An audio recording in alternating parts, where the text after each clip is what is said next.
అర్థమే కాని జీవితం ఇక వ్యర్థమని నేననుకొనగా, అర్థమే కాని జీవితం ఇక వ్యర్థమని నేననుకొనగా, కృపా కనికరము గల దేవా నా కష్టాల కడలిని దాటించితివి.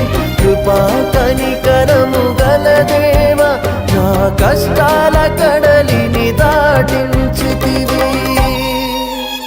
ఎడబాయ